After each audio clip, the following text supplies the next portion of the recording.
Okay, so let's take.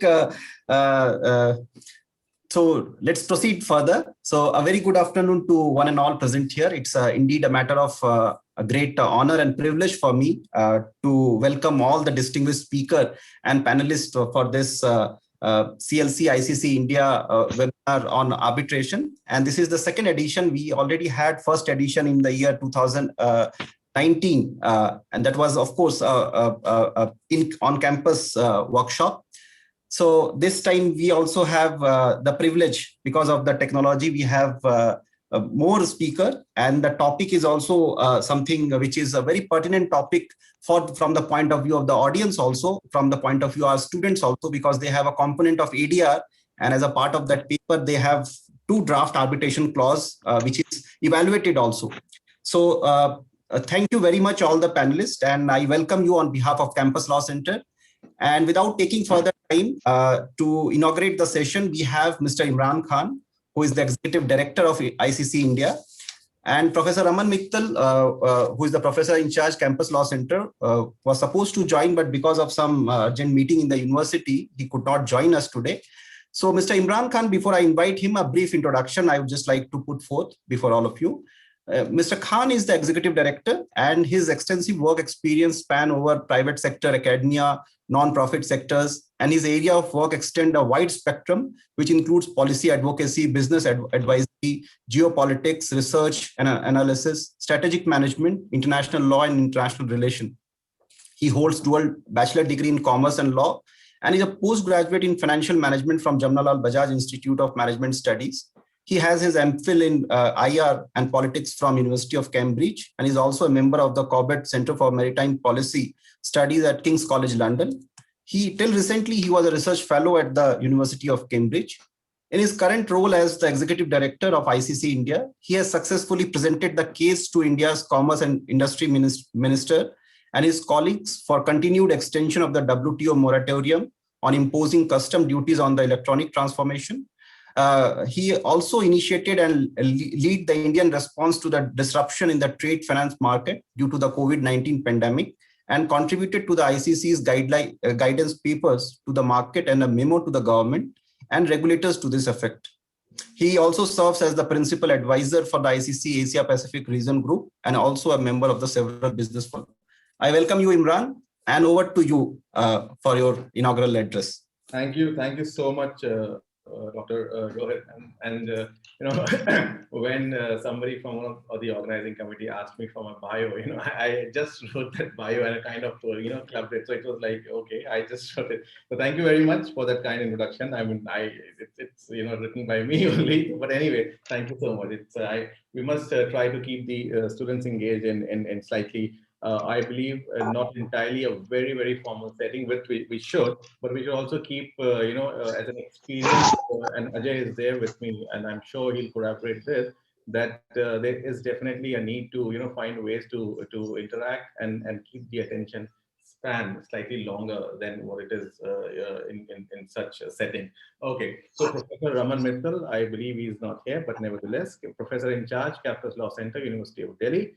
Ms. Ruby Singh Ahuja, partner Karanjawala and Company, Mr. Ajay Thomas, independent arbitrator and member ICC Commission on Arbitration, Mr. Rautre, partner Shashua and Partners, and our friend Dr. Rohit Munka, assistant professor, Campus Law Center, University of Delhi. Faculty members, ladies and gentlemen, a very good evening to all of you. On behalf of ICC India, it is a pleasure for me to welcome you all at the CLC ICC India workshop on arbitration.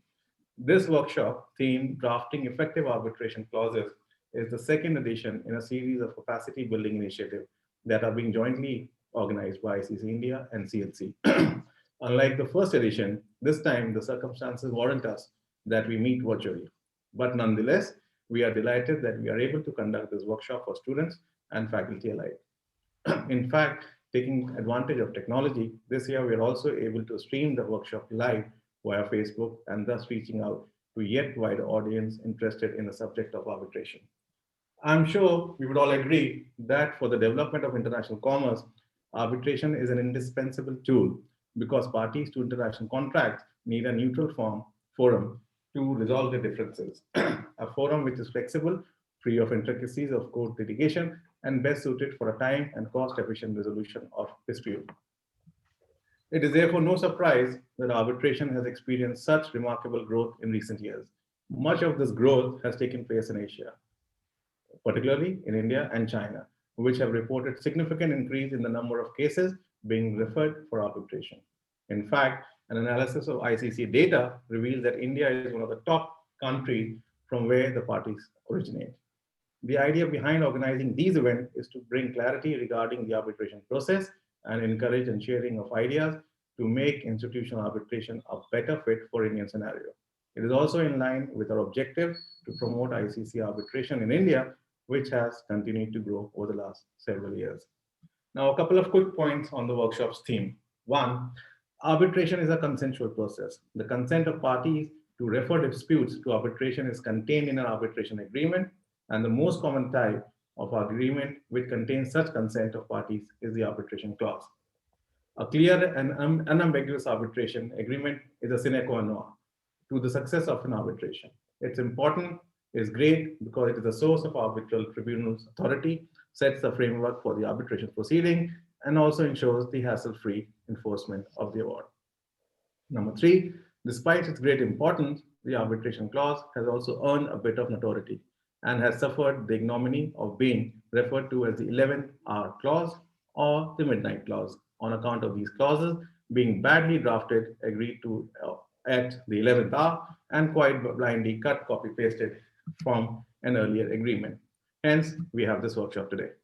Today's workshop will have 3 sessions which will cover topics such as seat of arbitration, substantive law of the contract, law of the arbitration agreement, ad hoc versus institutional arbitration, and general drafting pointers.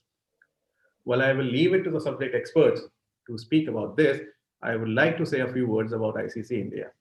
Set up in 1929, ICC India is one of the most active chapters of the ICC, the World Business Organization.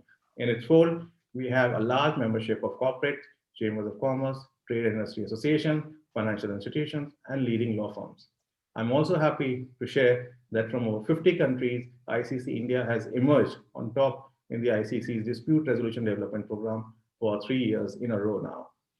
My advice to all the budding arbitrators and future partners logged in today is to explore the possibility of membership with us, just in case if your future firm is not already a partner or a member. On behalf of ICC India, I'm happy to deliver this inaugural address, and our wish is that you benefit from this workshop, contribute effectively towards it, and take back with you knowledge, experiences, and happy memories of the second CLC ICC India workshop on arbitration. Thank you. Over to you, Rohit. Rohit, you're on silent. I'm sorry. Thanks a lot, Imran. I think it's a great opportunity for the students, especially, to having such speaker on the subject, which, as I mentioned, very important to them. And thanks to Imran for the initiative. Since Professor Mittal is not there, so we would proceed with our speaker, with our panel. I would say, since CLC is very much part of this, and we facilitate this for the benefit of our student only. So without taking much time, because I think we have a panel which would like to discuss more, and students are very keen about that subject also. So I would proceed with the topic which we have today, that is the drafting effective arbitration clauses. And as rightly pointed out by Imran, that this is, if it is not done, or if it is done in a shabby manner, which has led to many litigations, which we have seen.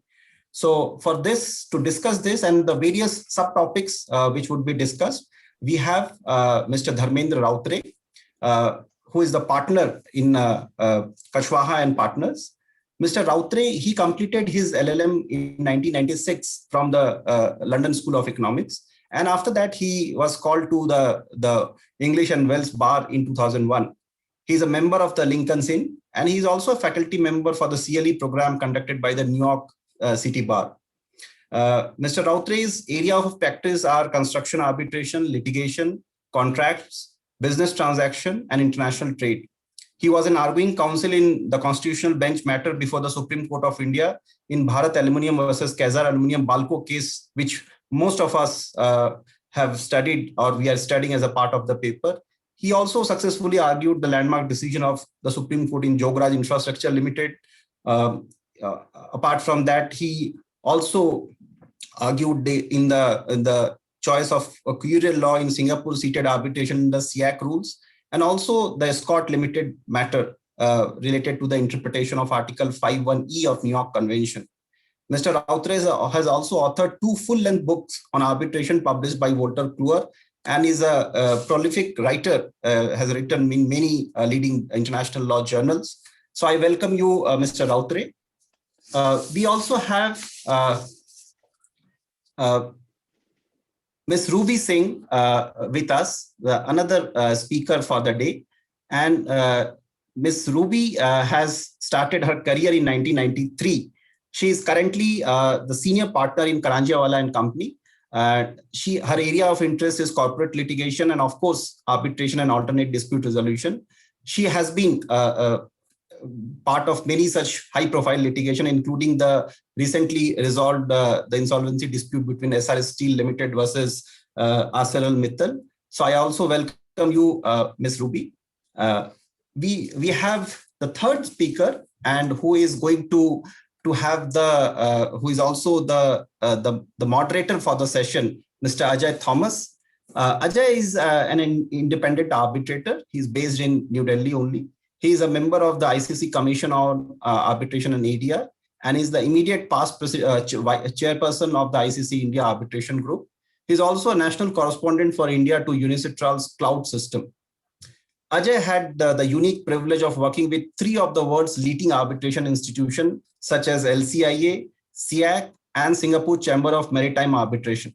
So we have Ajay as the representative of the institution arbitration. There are lots of questions on institution arbitration, so to speak. So all the questions could be directed to Ajay as well. Just a reference. Ajay has over 18 years of experience in arbitration, administrator, arbitrator, advocate, and of course, as a law teacher also. Ajay was also part of the expert committee that assisted the Law Commission of India in the preparation of its report on the amendment to the Arbitration and Conciliation Act 1996. Until January 2021, Ajay served a year-long tenure as a director and professor of arbitration law at the Faculty of Law, Manav Rachna University. He is also a guest faculty at various other universities, including ISIL, Arun Jaitley Institute of Financial Management. He is also on board of the International Journal of ADR, Brazilian Journal of Alternate Dispute Resolution. So I welcome you, Ajay, and on behalf of Campus Law Center, I welcome all the 3 panelists. And the topic is something which I hope requires some sort of deliberation before each of the speaker gets into. So over to you, Ajay. Thank you, Rohit, for that very kind and very generous introduction, I must say. You've been very unfair to the rest of the 2 speakers, because you didn't say as much about them as you said about me. So what I'm going to try, what I will try to and attempt to do is give the 2 speakers more time from my own quota, so that they can actually express their views on this very, very important topic. So, ladies and gentlemen, let me share my screen. Okay, can I confirm that you can see my slides? Yes, Ajay. Rohit, great. Yeah, we can see. So, yes. So ICC India and Campus Law Center, thank you for giving me the honor of moderating this 60-minute session on drafting effective arbitration clauses. Now, before we start off with the workshop proper, a few housekeeping announcements. Please may I request each one of the participants to keep their mics and videos muted for the duration of this next 60 minutes. So that will help us in actually having a hassle-free and a hassle-free workshop over the next hour or so.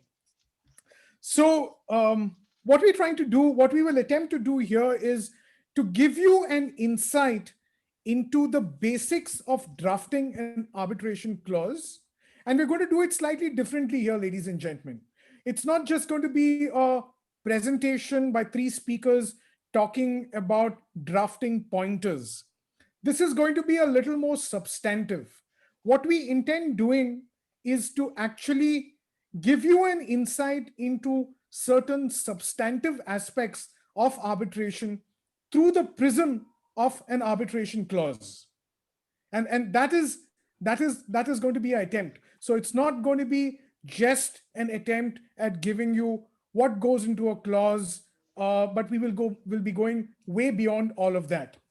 So let me start off, ladies and gentlemen, with the importance of drafting an arbitration clause. As Imran very correctly pointed out, notwithstanding the importance of this arbitration clause, quite often an arbitration clause is entered into at the 11th hour, and that is why it has got this slightly notorious reputation of being called a midnight clause or a champagne clause. Champagne clause because the champagne is a metaphor for the successful negotiation of a contract. So it's called a champagne clause because many a times when negotiating a contract, when all the commercials have been drafted, negotiated, and finalized, at the last minute, when people are just waiting to celebrate the successful completion and negotiation of the contract, a junior member of the team usually is sent out to look at a previous contract, do a cut, copy, paste operation, and insert an arbitration clause into the existing contract. And that's the reason, ladies and gentlemen, quite often the arbitration clause is called the champagne clause. And this importance of an arbitration clause was beautifully spelled out by Diana Drowlers, one of the leading arbitrators in the Latin American region. So she writes, the arbitration clause is your door to an efficient arbitration. If your door does not open well, be it due to the fact that the hinges are not well oiled or the lock is faulty, you will not be able to get into an arbitration. And that is what an ill-drafted arbitration clause does.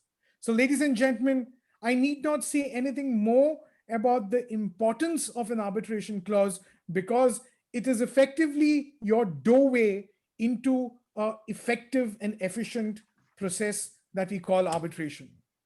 Now, what are the pitfalls of not drafting your arbitration clause properly? If you do not draft your arbitration clause properly, it can significantly add to the cost and time of arbitrations. And what you have on your screen, ladies and gentlemen, is a classic example of a terribly, horribly drafted arbitration clause. This is not a figment of my imagination. This is a reported case of 1968, Lovelock versus Exportless. And have a look at the clause.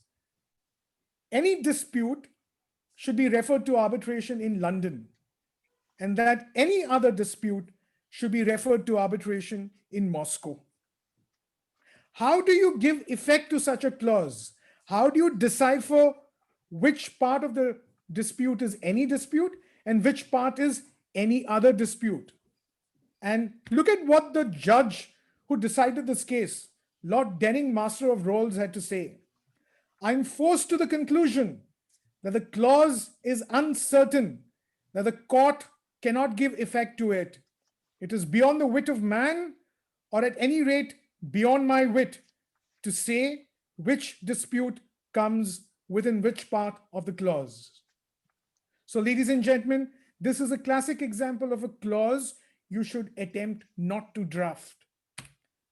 Here's another drafting of a bad clause, a clause which resulted in parties spending a couple of years and millions of dollars in litigating the clause before the Singaporean courts. 𝐸𝐴 technology versus Alstom technology. Look at the clause.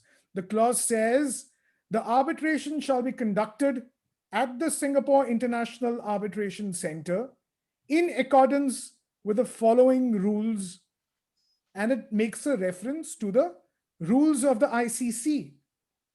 So here is a clause where the SIAC is being asked to administer an arbitration under the ICC rules. And ladies and gentlemen, this is a case where I had first-hand experience of, because I was one of the case counsel administering this case way back in 2008, 2009, when I was working at the Singapore International Arbitration Center. And this, for sure, I know this case went to 2 rounds of arbitration. The first arbitration went to the ICC in Paris. The case was filed by Alstom. 𝐸𝐴 objected to the jurisdiction of the ICC. Alstom withdrew the case, filed it before the SIAC. And in the SIAC, at the SIAC, 𝐸𝐴 again took the plea that the clause was an inoperative clause. It was a pathological clause and therefore could not be given effect to. And then the matter went to 2 rounds of litigation at the Singapore Supreme Court, first at the High Court and then an appeal to the Court of Appeal. So ladies and gentlemen, here is again another classic example of how not to draft your arbitration clause. And look at what the arbitral tribunal, look at its remarks in its award of jurisdiction. It made scathing remarks about the workability of this clause. And I quote the arbitral tribunal's award on jurisdiction. This arbitration clause used the sort of formulation which teachers and textbook writers would admonish practitioners to avoid. So ladies and gentlemen, this is why you should draft your arbitration clauses properly. This is why you should place a lot of emphasis on proper, correct drafting of your arbitration clauses. And this, again, ladies and gentlemen, is something that you should try to avoid. This caricature, just pause for a second and see what the gentlemen are telling the judge. We are here to litigate the arbitration clause that was meant to avoid litigation. So this is exactly what a badly drafted arbitration clause does, ladies and gentlemen. You will have to go to a court of law to give effect to a clause which was effectively there to take you away from the courts. So that's the irony of bad drafting clauses, and that is why we need to look at effective arbitration clauses. And what you have on your screen, ladies and gentlemen, is a standard form arbitration clause. And through the prism of this standard form arbitration clause will be what we will be attempting to do over the next hour or so by giving you an insight into these various facets and components of a proper effective arbitration clause. And while doing so, ladies and gentlemen, the speakers on this panel will also give you an insight into what I call the legal matrix of arbitration. Through the prism of this model arbitration clause, we will give you an insight into this layers and tiers of laws and rules which apply to arbitration. And these are the 4 tiers or levels or rules which apply to the arbitration regime. And ladies and gentlemen, now to take you through the first 2 tiers, that is the governing law of the contract and the law of the arbitration seat, and the importance of this and the interplay between these 2 laws and how do they come into a standard form arbitration clause. May I now invite Ms. Ruby Singh Ahuja to present her slides and her presentation on this aspect of the topic. Over to you, Ruby. Hi, thank you, Ajay. Good evening, everyone. Good evening, Rohit, and thank you to you for an introduction, which I'm not sure whether I deserved or not, but and special thanks to Imran for organizing this. I want to welcome all the students also of Campus Law Center. I'm very happy to be here. And I want to tell them that I am an alumni of Campus Law Center, and I think it's a great initiative which ICC and Campus has put across. This is, for every year to do such sort of workshops.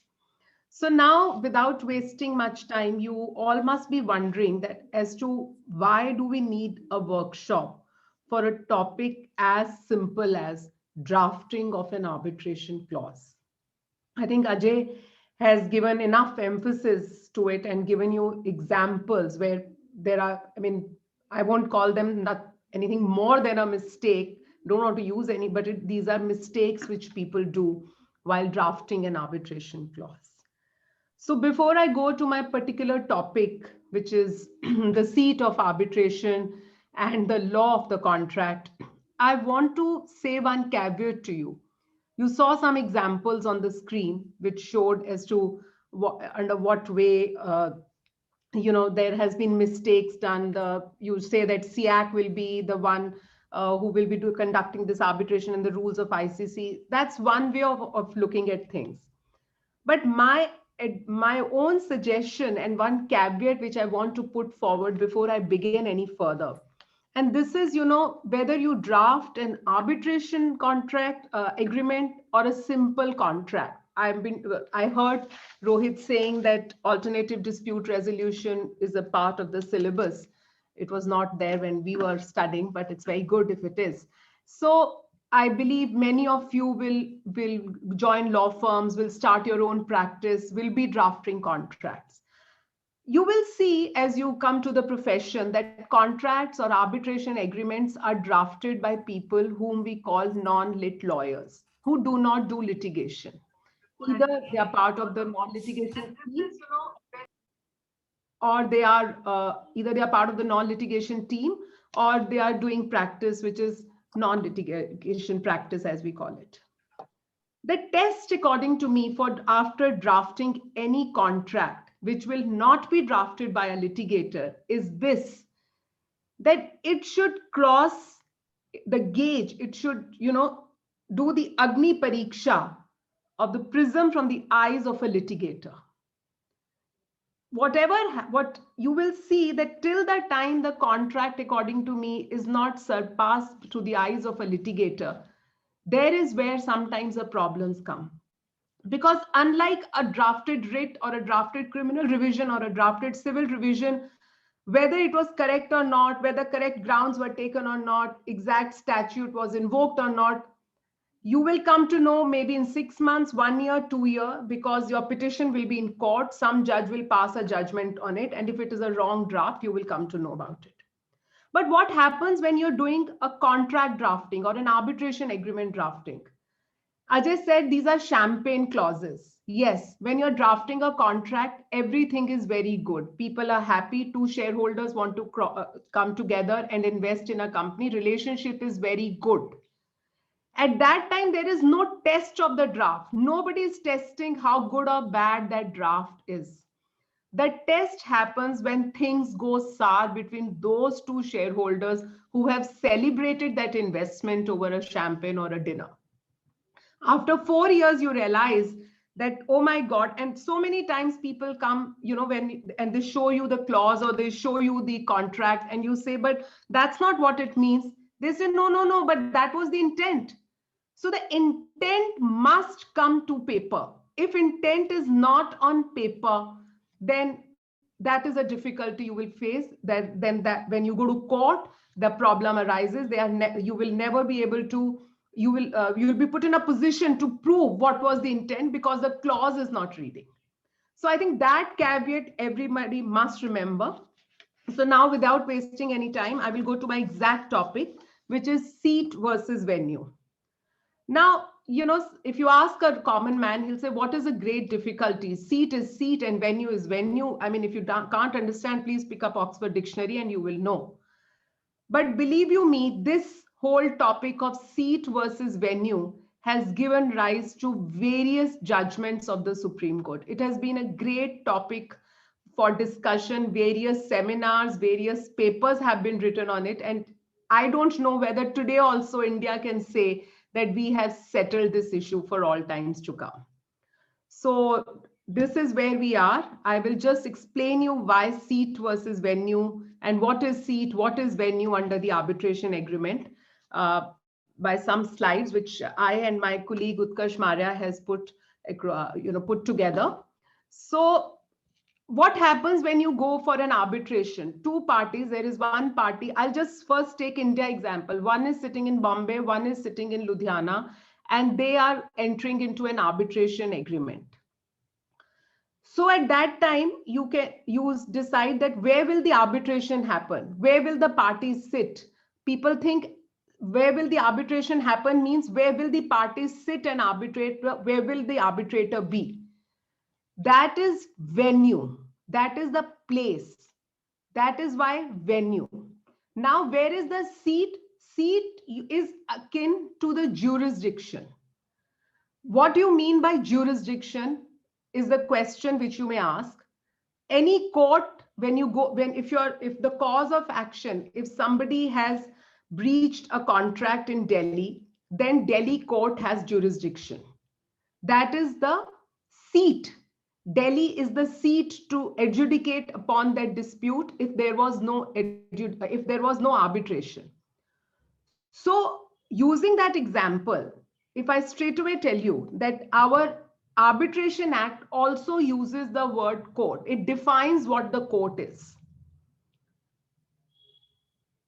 Now, if you see what the underlined portion here says, having jurisdiction to decide the question forming the subject matter of the arbitration if the same had been the subject matter of suit. So the court will be, which court will have jurisdiction over your arbitration agreement will be the court. They are defining what court will be. Means the court which would have had jurisdiction if you would not have gone to arbitration. So keep that aside for a minute. Now that is where court means. Let's now come, how does the seat come into this landscape of an Arbitration Act? If I can go to the next slide. That is why arbitrations are called alternative dispute resolution process. It gives the parties to decide what they want to do. That is why section 20, it gives, as we call it, party autonomy. Parties are free to agree on the place of arbitration.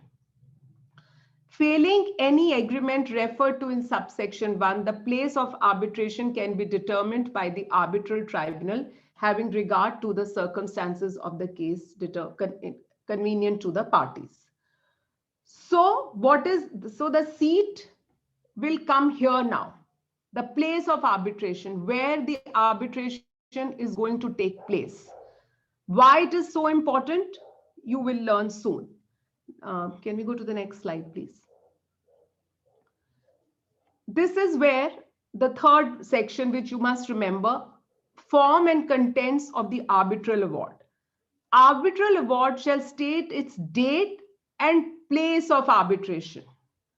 So if the award is made in Delhi, it will say it is made in Delhi. The seat of arbitration was in Delhi. The award was made in Delhi.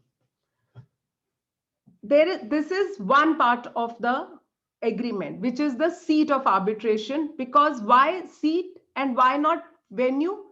Because venue will be a geographical location, which will be that the seat is in Delhi. The parties have said that the arbitration agreement seat is in Delhi, but we both are in Bombay. We have shifted to Bombay, or the example which I was giving you, that one party is in Delhi, other party is in Ludhiana, and they decide the seat of arbitration is in Delhi. Maybe the Ludhiana party says that, look, I can't travel for some reason. Let's have arbitration in Ludhiana. That will be venue of arbitration. Now, these days, if you will know, everybody is doing online arbitrations. Somebody is sitting in Kerala, somebody is sitting in Bombay, somebody is sitting in Delhi, and we are having these arbitrations over a WebEx or whatever, Google Meet and all that. So that is why that makes no difference to the seat of arbitration, because the seat has to be specified in the arbitration clause. Venue will be a geographical location where parties will sit, and seat will be which as I explain further, will give rise to what jurisdiction parties have opted for. Seat is akin to jurisdiction. When you say my cause of action has arisen in Delhi and I will go and invoke or file a suit in Delhi's Delhi court, then you have chosen the jurisdiction of Delhi court. But now, and when you say the seat of arbitration is in Bombay, then you have chosen Bombay courts to have supervisory jurisdiction over the arbitration agreement. And this question as to how seat gives rise to the jurisdiction issue was told to have been settled by a very important 5-judge judgment of Valco, which is Bharat Aluminium Company. Now, what this judgment, there was a lot of issue, whether it is which law will prevail, which court, which jurisdiction will have supervisory jurisdiction. Where will you go to challenge the award? When I say supervisory jurisdiction, if it is an award in Delhi, Delhi courts will have jurisdiction to see whether it can, where you can challenge the award. So the lot of questions are whether it will be a place or whether it will, which law will, whether the law, if you say that the Delhi, Bombay High Court has exclusive jurisdiction, will Bombay High Court have a jurisdiction to decide Section 34? So there was lot of ups and downs which were going on. This was actually, the issue was not clearly covered. It didn't arise because on this issue, it arose in this issue because there was a question whether a foreign award can be, challenged in India or not. So on those lines, when judges were discussing, this judgment came, which has now put the law absolutely clear. In my view, it was absolutely clear, barring one line, which says that the place of the seat stroke place of the arbitration will give jurisdiction. Now, I want to explain this by way of an example. Having said all this, this was in a nutshell, this judgment on this issue. What happened that there was one paragraph in this judgment which said that, look, there was a party in Delhi, party in Ludhiana, and the arbitration happened, the seat of the arbitration was Bombay.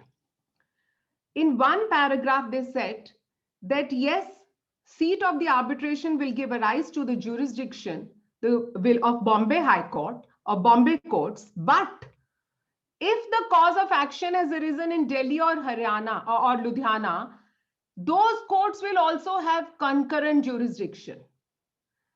Now, that created confusion again as to where will parties go. But that was one line there. And that line has also been clarified by a later judgment. Now, let me explain you why I'm saying that this having a concurrent jurisdiction gives a problem. The problem comes because under the Arbitration Act, there is a section which says that if you have invoked the jurisdiction of one court, suppose Bombay jurisdiction was invoked in my example, which I just gave you. Then, and somebody went and filed a Section 9 there. Then for Section 34, for challenge to the award, the cause of action cannot be taken into consideration. That party will be forced to go to Bombay. I will repeat my example. Our example was one party is in Delhi, one party is in Ludhiana, the seat of arbitration is Bombay. Now, under this judgment, when it used the word concurrent jurisdiction and said that the other Delhi and Ludhiana will also have concurrent jurisdiction, means what? That for a section, suppose I am the claimant, I am the party from Delhi, I am the claimant, I file a Section 9 in Bombay. I've invoked Bombay jurisdiction. Now, somebody who's in Ludhiana feels, no, I'm sorry, I will not get an order in Bombay. I want to come to Delhi and file a challenge under 34. The award has come, I want to challenge, but I don't want to go to Bombay.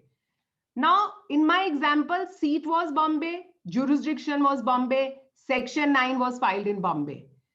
But because of this one paragraph, which said other two courts will also have concurrent jurisdiction, that party can come to Delhi. But there is a bar under the Act, which is section 42, that the court whose jurisdiction is invoked first, the other subsequent petitions will also have to go to that court. That was clear. The concurrent jurisdiction example came, but that section 42 took care of that. But that problem also of concurrent jurisdiction has now been taken care of by a later judgment of a very eminent judge of the Honorable Supreme Court, which is Justice Nariman, who has come with another judgment of SOMA. Now, in this judgment, he analyzes the entire law, and he says, and there were critics of BALCO who used to say that BALCO has not settled, but has unsettled by using these words concurrent jurisdiction. If BALCO would have ended to say seat of arbitration is Bombay and the jurisdiction of Bombay, exclusive jurisdiction of Bombay courts will be there for a supervisory on arbitration agreement, matter would have ended. That would have been called settled law. But the words, when they used concurrent jurisdiction, it has unsettled. So Justice Nariman, while giving this judgment in SOMA, it is the longest judgment, I think it is approximately 75 pages, has said that, look, you can't read this one para out of context. If you read the various paras, it is clear that the law which will govern the arbitration agreement, the supervisory jurisdiction, or the curial law, all three words I'm using, will be of that place where the seat is.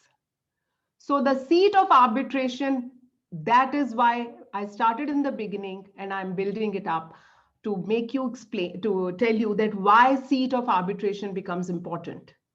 So if you are in Delhi and the other side is in London, you are doing an agreement with them. If you do not want that tomorrow the award, and if you want that tomorrow if the award comes, you should be able to challenge it in India, then having a seat of arbitration in London will be a problem. Because the moment the seat is out, you cannot bring the Indian court's jurisdiction. If you're a party in Delhi, the other side is in Bombay, you feel that you have, you have better human resources to do a litigation in Delhi, then having a jurisdiction in Bombay will, the seat of arbitration in Bombay will not be a good idea. Because seat becomes very important. Seat means exclusive jurisdiction. By choosing the seat, you choose the jurisdiction. You decide that, look, I am going to be governed, I want this arbitration agreement to be governed by Delhi courts and not Bombay courts. I don't want to go and run to file a section 34 in Bombay. I want to do it in Delhi. So that is why when you, and it is always very, very important. I have seen many arbitration agreements where parties forget to put, and then there is a dispute. Then you're trying to decipher from the contract what was the intent. If you just use the word, the venue is so and so, I will come to that also, as to in what cases, if you just use the word, the venue is in Bombay, then can you call it a seat? Venue does not ipso facto give exclusive jurisdiction. Seat gives ipso facto exclusive jurisdiction. That is why it becomes very, very important. And now, how does venue come into the picture if you do not mention seat? If you only mention venue, and I've explained earlier, venue can actually mean geographical venue. You can have an arbitration agreement which will say the seat of arbitration is Delhi, but the venue is Bombay.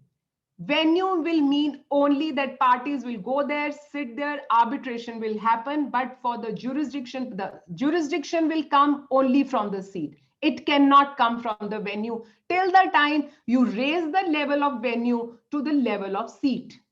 If you raise the level of venue to the level of seat, then it's fine. There are cases, there are umpteen number of examples you will find where seat was mentioned, the seat was not mentioned, venue was mentioned. Now, what happens in cases like this? How can you say that this venue, when I wrote in my agreement, the venue of the arbitration will be Bombay, I meant the seat? To answer that question, there is a principle which at least India we have followed very effectively, and 𝐸𝐾𝐫 judgment, which I told you, which is a 5-judge judgment, and SOMA judgment, which is the latest judgment, it approves that principle and follows it. It's called Shashua Principle. Now, what does that principle say? It lays down these 4 conditions which are there on your screen. If all these 4 conditions are fulfilled, then you can say that venue is the juridical seat. First of all, there has to be an express designation of venue. And I'll hold here. To give an example, it should say Bombay, the venue is Bombay. There is no express designation of any alternate place as seat. So the arbitration agreement will not mention the seat of arbitration. It will end only to venue. Then arbitration to be governed by supranational body of rules. Now, it's an interesting word. In fact, I find it very interesting. Supranational body of rules. Now, what are these supranational body of rules? These supranational body of rules are something like ICC, SIAC. These are called supranational bodies. And there is no contrary clause. So there you will say the arbitration is in Delhi.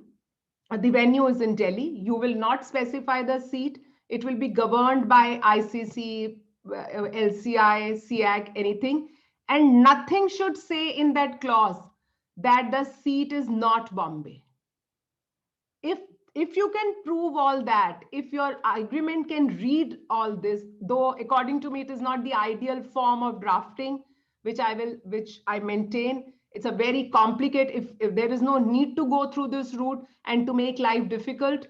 But if ever you face a situation where you have to peg the venue so that you can say that when the parties chose venue, what they meant, what they intended was that it will be the seat, then you have to fulfill these criteria.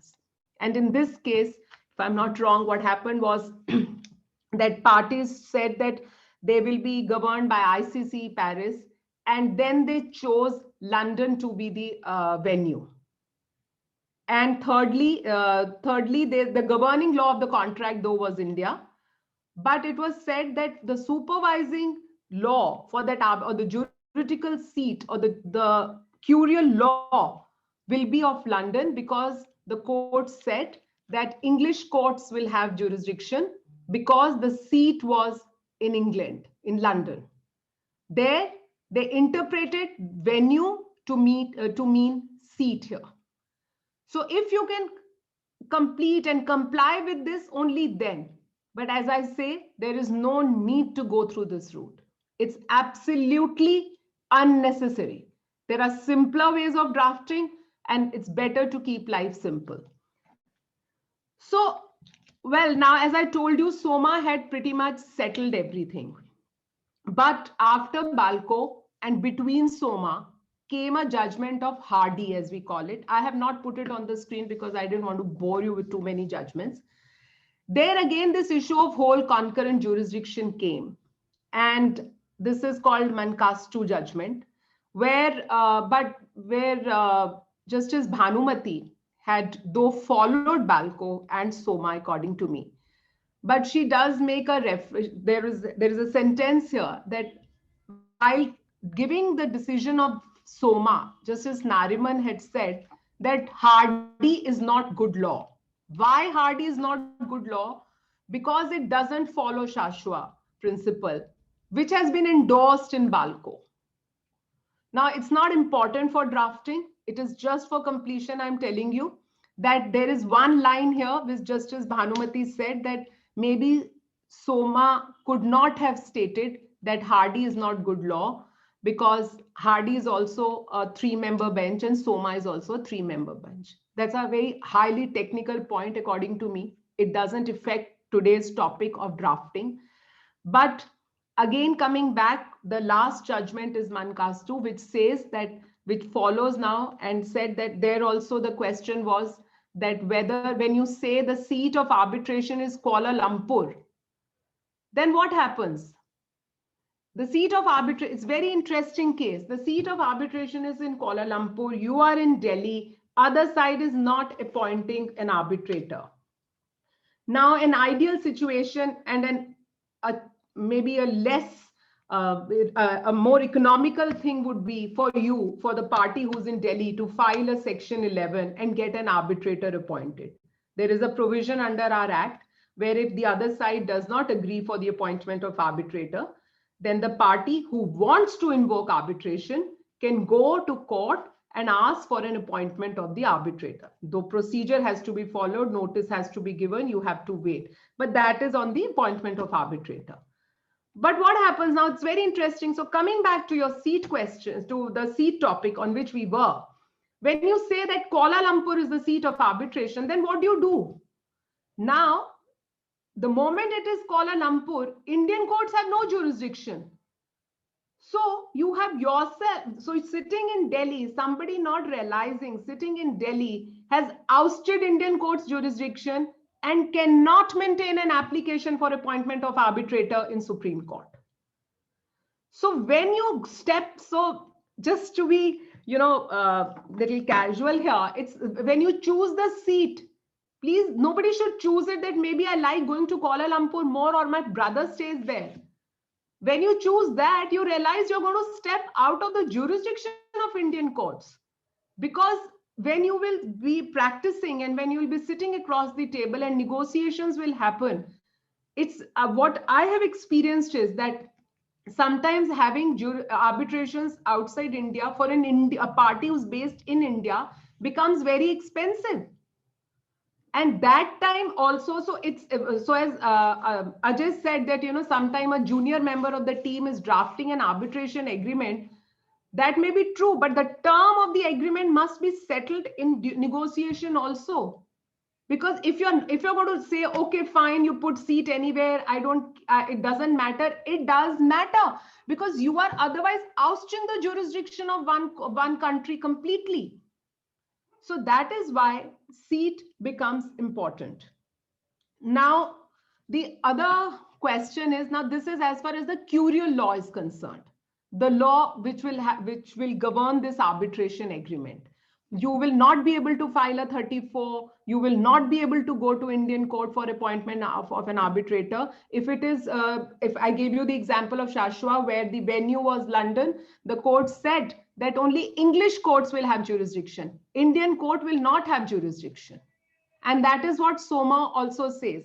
So there are many judgments which have actually said that when you pick up a seat, actually you don't pick up a seat, you pick up the jurisdiction. You feel, okay, fine, maybe English courts will be better. And you are basically consenting to jurisdiction. You're not consenting to seat. So that is where I want to end as far as my seat is concerned. It is an analogous to an exclusive jurisdiction clause, actually. You will read in many contracts that Delhi courts will have exclusive jurisdiction. So when you say seat will be Delhi, seat will be Bombay, seat will be Paris, then you are actually choosing the exclusive jurisdiction clause and ousting all other clauses. So that's where it is. Now, the other topic, there is another limb to all this is how are contracts, what law governs the contracts? Because there are contracts and there are arbitration clauses, or we also call them arbitration agreement. Though they are ancillary, they are part of the contract. If contract is a big circle, arbitration agreement is a smaller circle in it, but it is an independent circle. It is an arbitration agreement, though part of a contract of a shareholder agreement, share purchase agreement, indemnity escrow agreement, any agreement. But as you know, and for some of you who don't know, arbitration agreement has a life beyond the contract.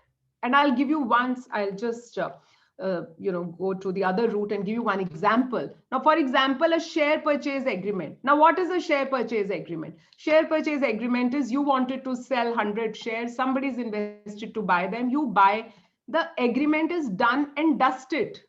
Actually, it has come to an end because share purchase, but you can still have dispute. Suppose somebody comes and claims a beneficial interest in that share after 3 years, or there is a breach of a warranty because you bought these shares from Mr. X and Mr. X said, look, I own these shares. I have but somebody comes and says, no, you may own, they may be in the name of Mr. X, but I am the beneficiary of these shares. I gave money to Mr. X to buy these shares at that time, which he has sold to you, and this is wrong. So what happens? Actually, share purchase agreement is not a relationship agreement like a shareholder agreement is, where two parties come together and how they will stay as shareholder in a company. Their relationship will be governed by that shareholder agreement. They'll have pick up the articles of association. They will see what clause is there. When do I get the right to put option? When do I get a right to call option? Because that governs your relationship. It is like a Bible of that marriage. So whenever there is an issue, you open that Bible and see, where do I fit in? Which clause will come and help me? But share purchase agreement is, because share purchase agreement is a transaction. It's done and dusted. But the arbitration agreement continues. Beyond, it has a life of its own. Even if somebody terminates a shareholders agreement. Now let's have a situation. The shareholders agreement is terminated. So what? Can you say arbitration agreement is terminated? No, because the dispute which will arise because of that termination, which will be adjudicated via that arbitration route. That is why, coming back to where I was, there are two types. Sometimes you say in your agreement that the governing law of this contract is Indian law. And you say nothing for the arbitration agreement. There are 3-4 scenarios which emerge. You have said substantive law of contract is specified under the agreement, which is scenario number 1. And there is no specific law governing the arbitration clause. So you have just made a simple arbitration clause. Seat is here, 3-member arbitration, finish. You don't write the word whether there is a specific law governing the arbitration clause or the agreement. In a scenario like this, the court says, since arbitration agreement is also a part of law of the contract, the final contract, then if the substantive law of that contract is mentioned, that will also become part. That will also be the substantive law for the arbitration agreement. You don't have to go and find as to what law will govern this. If it is Indian law, then Indian law will govern if you haven't mentioned. But if parties want, they can have substantive law of contract can be different. And as far as the arbitration agreement law is concerned, that can be different. But you will not find examples like that. You'll hardly find examples. Normally, people just keep one law only, which makes more sense also because it makes life easy. Because as I started in the beginning, whenever you will draft, you will have to remember that maybe after 5 years, this agreement may land up in court. Maybe these parties will fight. Then what happens? Then creating these sort of confusions that other parts of the contract are under English law, arbitration agreement is in Indian law, makes no sense. But you have an option to do that. Now, the third one is that there is no express choice of law, either for the contract or for the arbitration agreement. So what do? Somebody has forgotten to write which substantive law will govern this contract. What happens in a situation like this? Then the presumption at least is that the law of the contract and law of arbitration agreement will be governed by the seat of arbitration. Then again, seat becomes important. So these are 3 scenarios which come to my mind when you ask, because Imran had asked me to address on a specific question, that if nothing is mentioned in the law of contract, if nothing is mentioned and nothing is mentioned in the arbitration, then the seat will give, then where the seat will be, that law will govern the contract. So that is how seat will be a paramount thing when you negotiate. It should not be left at the last minute. It is also as equally important as to what price are you going to buy a share for. So now if I conclude, if we can conclude, you have to remember, seat is not venue. Venue can be seat. And again, you will go back to Shashua Principle, how venue can be seat. And seat decides a curial law which parties have opted to follow. Seat will give you the supervisory jurisdiction to the courts in that territory.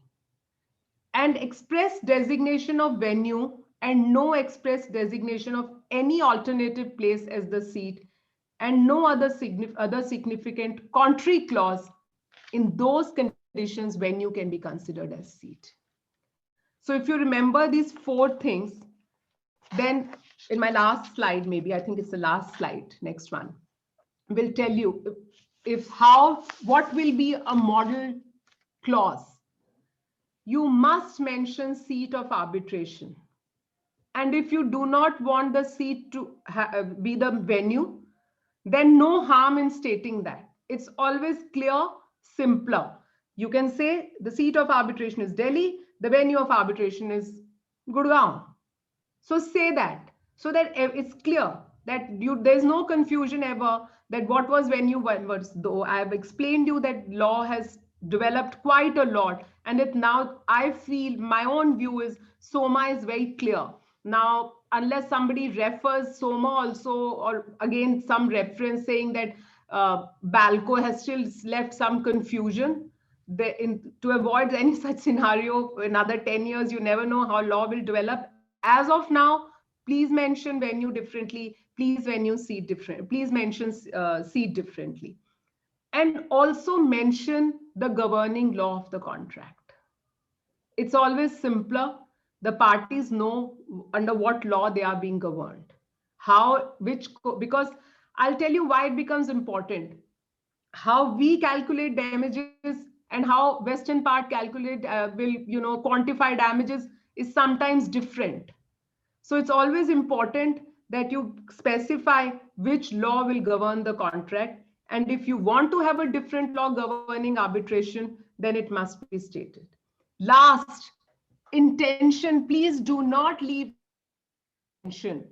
intention, because you will not be there to tell what intention was. The CEO who negotiated that shareholders agreement, or you who drafted it, would have moved on. The contract will go to court. Somebody may litigate on it. Everything should be simple, and the intention should come in the agreement. One last thing, and when this Justice Bhanumati's judgment was discussed, this Mankatsu case, and somebody asked that why seat is so important when it was being argued. And she has quoted a very good passage from Redfern, is a very good commentary on arbitration. Excuse me, am I audible? Yes, you are, Ruby. Yes, ma'am. Yes. Okay, thank you. So, because I was having some internet issue. Okay, so so there's a quotation, and the quotation says something like this. It says that when an English woman takes her car and to France, she has chosen French traffic law, which obliges her to drive in a particular way. So you are not saying that she chose French traffic. She chose the French traffic law because she opted to go to France.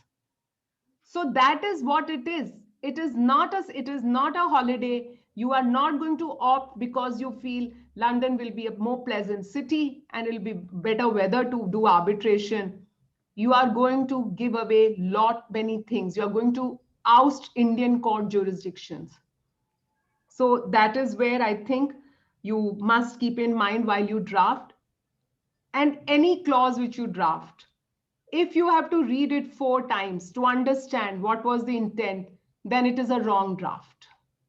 Then take it from me, it is a wrong draft. Because you will, after 4 times, you will give one interpretation, the other side will give some other interpretation. Plain, simple is the way to draft. Seat has to be specified, venue is different, and the law of the, if it is silent, it will be from the seat only. So I'm very thankful to Imran and to Rohit and to everybody who was patiently hearing me. If I thank my associate Utkarsh also. If there is any question, I'll be happy to take up my slot. Thank you. Thank you, Ruby, for giving us a great insight into the importance of specifically designating a seat of arbitration, the difference between seat and venue, and also the interplay between the law of the seat of arbitration, the substantive law of the contract, and the law of the arbitration agreement. And may I be permitted to share my slides? Yes, thank you. So, ladies and gentlemen, the next leg of this presentation will be me attempting to give you an insight into 2 other facets of the legal matrix surrounding arbitration. So I am having some difficulty with my computer, but can any of you confirm that you can see my slide, although it's not in the full screen? Yes. Yes, Ajay. Yes, Ajay. Excellent. So, ladies and gentlemen, Ruby has given you an excellent insight into the first 2 tiers, which is governing law of the contract, which is also called the proper law of the contract or the substantive law of the contract. And she's also given you an insight into the law of the arbitration seat, which is technically called the lex arbitri and also called the curial law.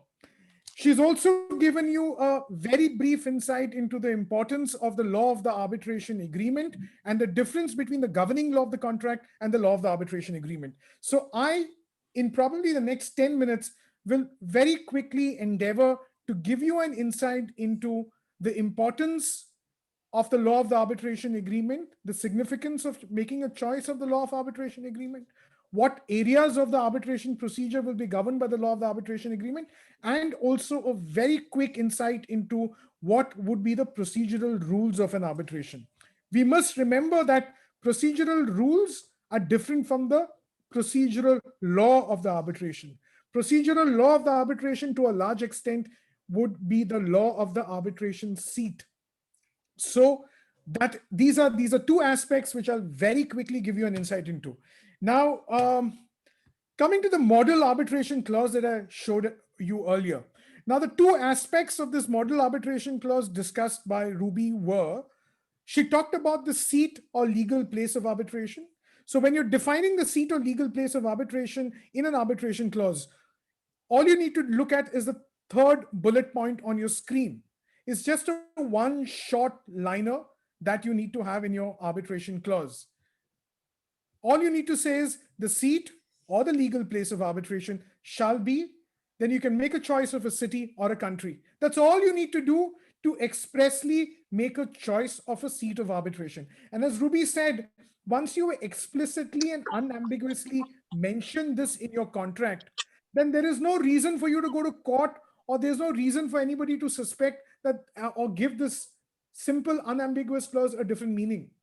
So that gets us to one of the fundamental characteristics of an effective arbitration clause is clear, unequivocal, unambiguous drafting of choice of words and drafting of sentences in an arbitration clause. And Ruby's also talked about the the governing law of the contract. And the governing law of the contract, ladies and gentlemen, is the last bullet point in green. When you make a choice of a governing law of the contract, all you need to do is have 1 line in your contract which says the governing law of the contract shall be the substantive law of India, Singapore, UK, whatever the parties agree upon.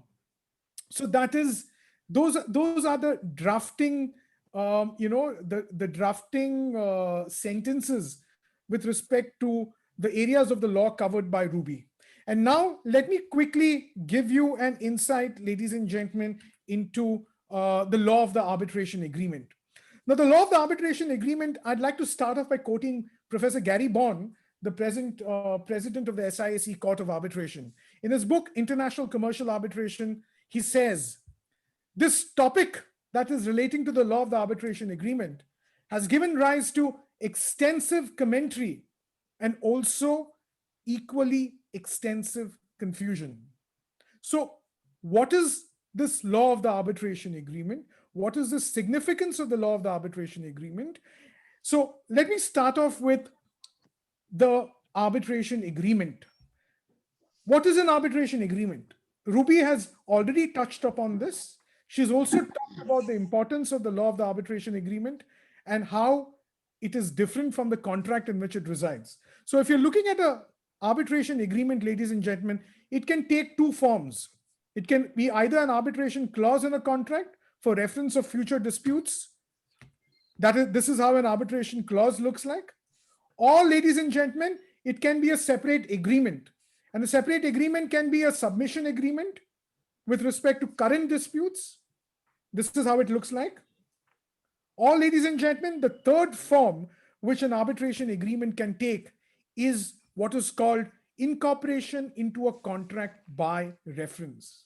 So many a times in government contracts, ladies and gentlemen, the final contract, which is the work order or a purchase order, will be a 2-page document or a 3-page document. It will not have detailed clauses relating to seat or venue or substantive law of the contract, none of that.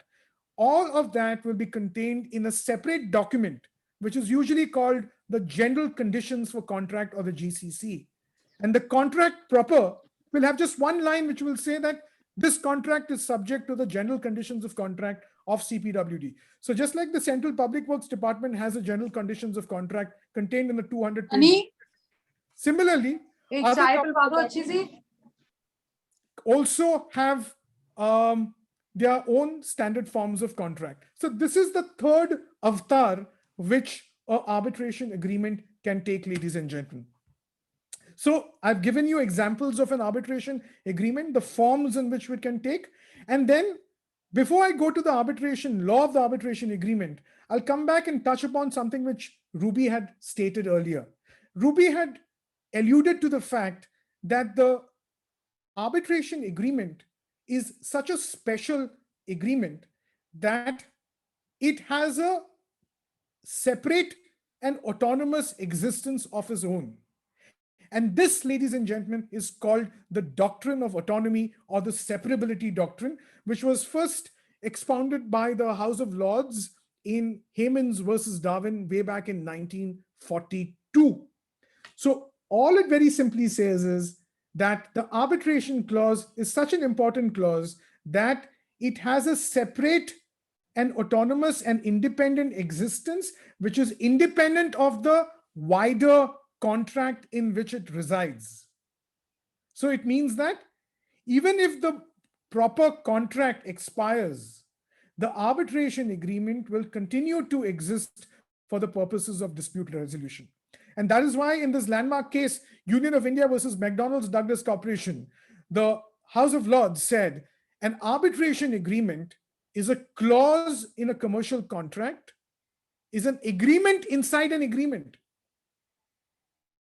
So it's an agreement inside an agreement having its own independent existence, which is autonomous and separate from the wider contract in which it resides. And this doctrine of separability, ladies and gentlemen, has got statutory recognition in section 16, subsection 1, clause A of the Indian Arbitration and Conciliation Act. So it is not an English doctrine which does not have resonance and in India. Section 16 of our Act clearly incorporates the doctrine of separability. And what is the significance of the law of the arbitration agreement? Why do you have to make a specific choice of this law of the arbitration agreement? For many reasons, ladies and gentlemen. One, it decides the existence of the arbitration clause. It decides the validity of the arbitration clause. 3, it decides the jurisdiction of arbitrators, interpretation of the clause, number 4. Number 5, it also discusses and decides issues relating to the termination of the arbitration clause, also the capacity of the parties to enter into that arbitration agreement. And in the Indian context, ladies and gentlemen, very important to choose a law of the arbitration agreement, because one of the grounds on which you can challenge an award under Section 34, or one of the grounds on which the enforcement of a foreign award can be refused under Section 48, is that the arbitration agreement is not valid under the law to which the parties have subjected it to.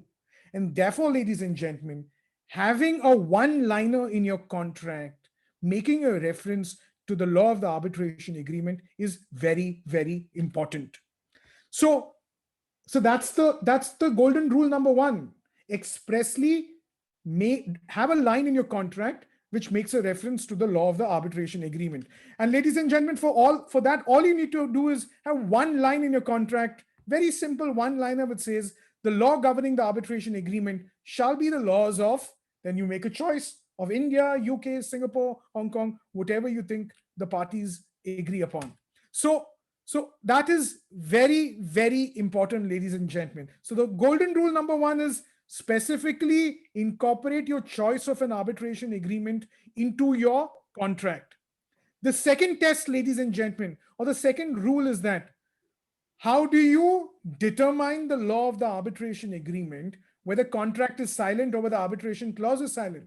Now, assuming a scenario where the parties, when negotiating a contract, have failed and neglected to have a line in the contract making a reference or a choice of an arbitration agreement. In that case, how do you choose the law of the arbitration agreement? Now, here we have a bit of a problem. There is no universally accepted method or test. The law of the arbitration agreement, ladies and gentlemen, can either be the law underlying the contract, what we call the substantive law of the contract or the proper law of the contract, or it can be the law of the seat of arbitration. It can be either of the two if the contract is silent. So what is the position of this choice in India, ladies and gentlemen? In India, how do you express a choice, or how do you decipher the law of the arbitration agreement when the clause is silent, when the parties have not expressly incorporated that into the arbitration clause?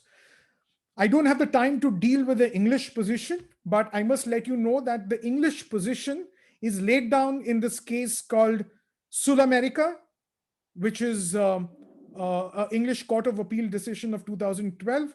And the English position is contained in this judgment, ladies and gentlemen, where the English Court of Appeal has laid down a 3-stage test. I'm not going to go into that. I will come to the Indian position given the paucity of time.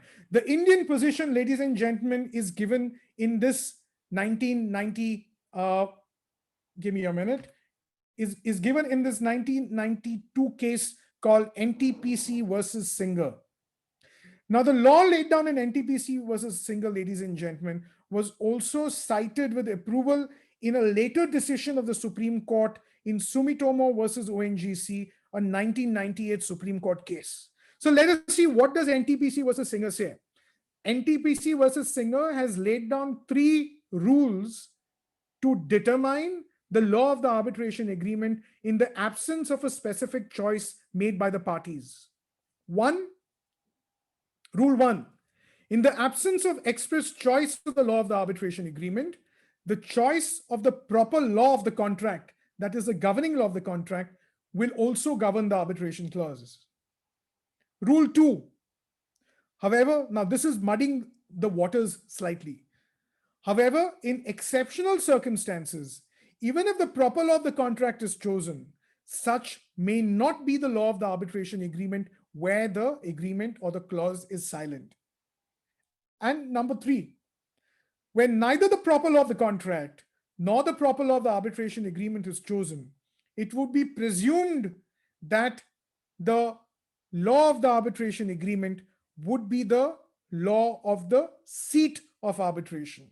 So this, ladies and gentlemen, is the threefold test laid down by NTPC versus Singh, which in my view sets the ground rule with respect to deciphering the law of the arbitration agreement when the contract or clause is silent.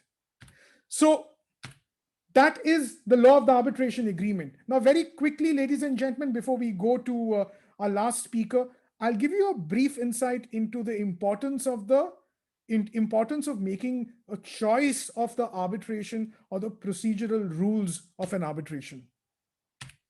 So what are these procedural rules, ladies and gentlemen? Now, these arbitration rules or procedural rules relate to the processes and mechanisms of how the arbitration is to be conducted. And when you're looking at processes, mechanisms, and procedure of an arbitration, ladies and gentlemen, parties have various options. And these various options of the parties, if your arbitration is seated in India, ladies and gentlemen, is given in Section 19 of the Arbitration Act. Section 19 very clearly says what shall be the rules of procedure when your seat of arbitration is in India. One, tribunal not bound by CPC or Evidence Act. Second, parties, mark these lines. Parties are free to agree on a procedure to be followed by the arbitral tribunal in conducting the proceedings. And three, very important, failing any agreement by the parties with respect to the rules of procedure, the tribunal may conduct the proceedings in a manner it considers appropriate. So many a times parties in an arbitration complain that, oh, we've not had a choice of the tribunal has imposed their procedure on us. But ladies and gentlemen, all you need to do then is to ask the tribunal to look at Section 19(2), where the parties have the first option to choose or decide the procedure. If parties cannot do it, it's only then that the tribunal should step in under 19(3). So when you're looking at parties' options with respect to procedure, ladies and gentlemen, parties have a few options. They can adopt the rules of an institution, say like the ICC. They can use a set of rules for ad hoc arbitrations.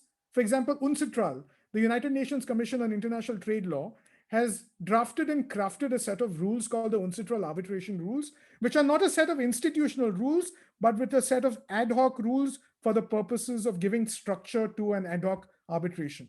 And then the third alternative, ladies and gentlemen, the tribunal and the parties can devise tailor-made rules which they set out at every stage of the arbitration, in an ad hoc manner.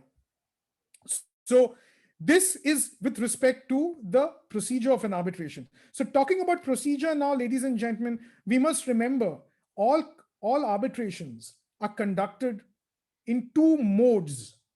And that is why arbitration is called bifocal. And what are those two modes? The two modes are ad hoc and the institutional mode. Now, what is the difference between an ad hoc and an institutional mode? Very simply, ladies and gentlemen, an institutional arbitration or an arbitration conducted in the institutional mode is an arbitration administered by a specialist arbitral institution under its own rules of arbitration. So the dividing or the determinative factor, ladies and gentlemen, which distinguishes and divides an ad hoc arbitration from an institutional arbitration is the presence or absence of a specialist arbitral institution and the presence or absence of a rules of arbitration by virtue of which or through which the specialist arbitral institution administers the arbitration. So that's an institutional arbitration. When these two components are not present, your arbitration is an ad hoc arbitration. And you must also remember, if you do not make an express choice of an institution, then your default mode of arbitration will be the ad hoc arbitration mode. Now, which is better, ad hoc or institutional arbitration, ladies and gentlemen? At the end of the day, it's a matter of choice. Both the modes of arbitration have their own set of advantages and disadvantages. But in my view, and I've taken a little bit of inspiration from Nani Palkhiwala and his book, We the Nation, the Lost Decades. ad hoc arbitration in India is like a Rolls Royce of 1920s vintage. Stately, with the greatest of respect to our retired judicial officers. It's stately because it's dominated by retired judges. High fuel consumption, because arbitrators' fees are based on the number of sittings. And it almost takes an eternity for completion. Okay, Isha Ahir, can you please mute your mic? Thank you very much. So ad hoc arbitration, ladies and gentlemen, is like a Rolls Royce of 1920s vintage. Whereas institutional arbitration, on the other hand, could be likened to a shiny new Honda Accord. It will take you to the same destination with greater speed, higher efficiency, and most importantly in the Indian context, with dramatically less fuel consumption. So ladies and gentlemen, that is why you find this gentleman and his government today pushing for institutional arbitration. In 2016, at a conference held and hosted by Niti Aayog, the Prime Minister of India said, and I quote him, "The creation of a vibrant ecosystem for institutional arbitration is one of the foremost priorities of my government." So it appears, ladies and gentlemen, the government today has given the creation and the promotion of institutional arbitration a big emphasis and a big priority. And that emphasis has seen the rise in prominence of the institutional mode of arbitration through the 2015 and the 2019 amendments of the Arbitration and Conciliation Act. So, ladies and gentlemen, that's the brief insight into the modes of arbitration and the procedural rules which apply to an arbitration. So now what we need to do is we need to look at the interplay and the interface between these procedural rules and the procedural law of the arbitration. Procedural law, remember, ladies and gentlemen, is the law of the seat of the arbitration, which Ruby has already explained in great detail. The law of the seat of arbitration is also called the curial law. It's also called the lex arbitri. And how does that lex arbitri interface with the procedural rules of an arbitration? Because there is an interplay and there is also an overlap, ladies and gentlemen, because both the procedural rules and the procedural law deal with the same subject matter. So if there is a conflict between, say, the rules of the ICC and the Arbitration and Conciliation Act, and parties have chosen the seat of arbitration as India, how do you resolve that conflict? And for that, ladies and gentlemen, the simple rule is that the rules of an institution or the procedural rules of an arbitration cannot override the mandatory provisions of the curial law or lex arbitri. That's the golden rule. Procedural rules of your arbitration, assuming now you've chosen the ICC rules of arbitration, those rules, ladies and gentlemen, cannot override the mandatory provisions of the lex arbitri or the law of the seat of arbitration, or what is called your curial law of the arbitration. So now, very important, ladies and gentlemen, mandatory provisions. Now, it is important for us to understand that not all provisions of the Arbitration and Conciliation Act are mandatory or compulsory. The provisions of the Arbitration and Conciliation Act can be divided into mandatory non-derogable provisions and non-mandatory derogable provisions, ladies and gentlemen. So you need to understand now what is a mandatory provision, what is a non-mandatory provision.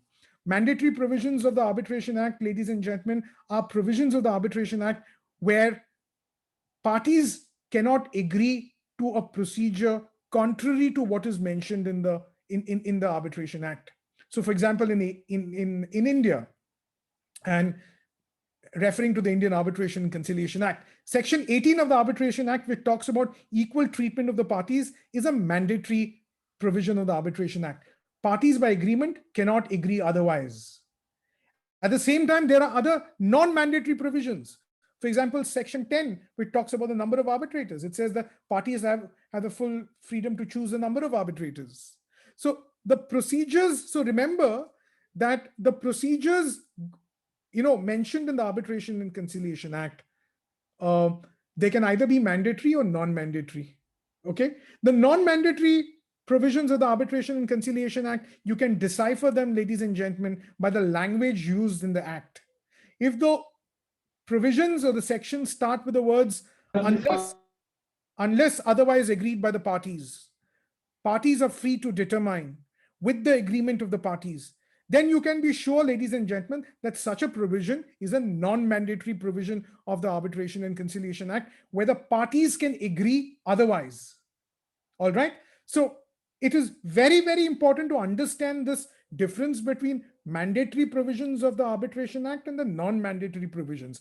Unfortunately, in India, the Arbitration Act does not specifically state in a schedule or otherwise as to which provisions are mandatory, which are not mandatory. But if you go to the UK, under the English Arbitration Act of 1996, ladies and gentlemen, there's Schedule 1.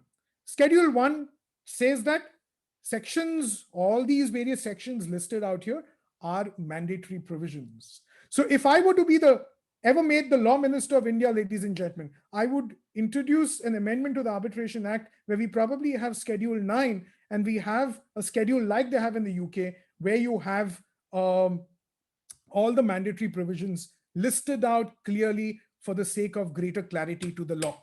So, ladies and gentlemen, that is the importance of mandatory, non-mandatory. So the simple rule of interpretation here is that if there is a conflict between a procedural aspect mentioned in the rules of the procedural rules of the arbitration, say the ICC rules, and the mandatory provisions of the law of the arbitration seat, then the mandatory provisions will override the procedural rules.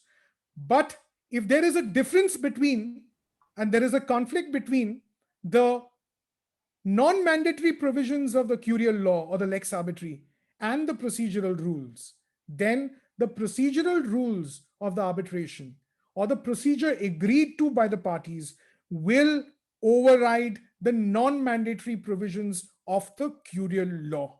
So this is another rule of interpretation that you need to keep in mind. So ladies and gentlemen, on that note, I would like to briefly draw your attention to how do you incorporate, assuming you are incorporating the procedural rules of, say, the ICC into your arbitration clause. How do you do that?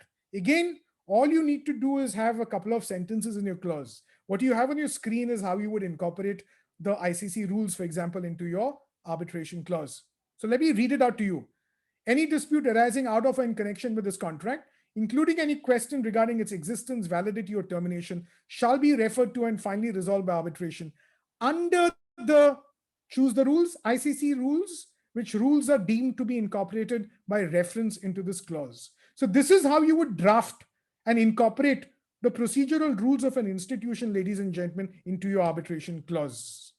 And this, again, for the sake of clarity, is how that clause looks like. So I'm quite conscious of the fact, ladies and gentlemen, we're running really short of time. So on that note, I am going to hand over the session now to Mr. Dharmendra Rautre.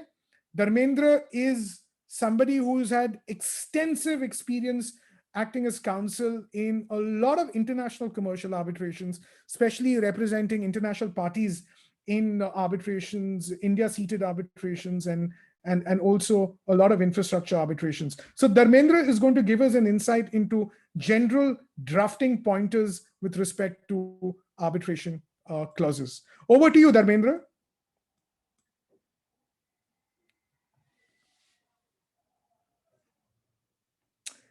Dharmendra, you have muted yourself. You'll have to unmute yourself. Unmute, yeah, that's right. Thank you, Ajay. Thank you so much. I mean, being the last person in the relay, I need to finish within the shortest span of time, which I must ensure. And I'll just quickly go through some of the pointers which is required for drafting an arbitration clause or an agreement. But before that, I must I'm really proud to inform, and also that during my introduction, what was missed out was that I'm an alumnus of the Campus Law Center, so which is a matter of great pride for me.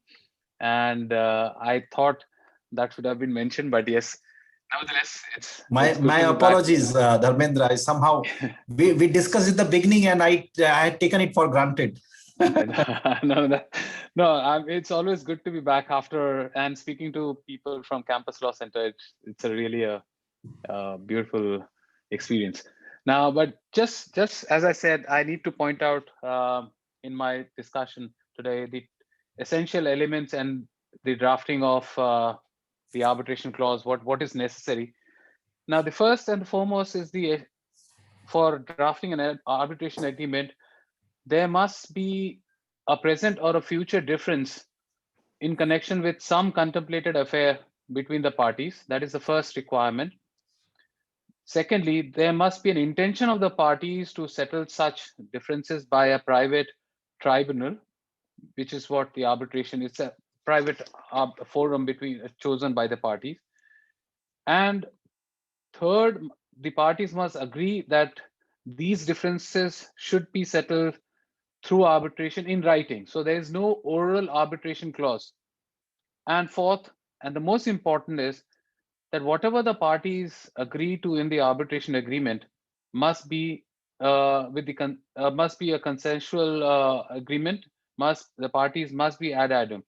Now, these are the four essential requirements, and I'm not going to take a lot of time in identifying the other drafting issues in arbitration clauses, which you will probably find them in chapter 3 of my book, The Principles of Law of Arbitration.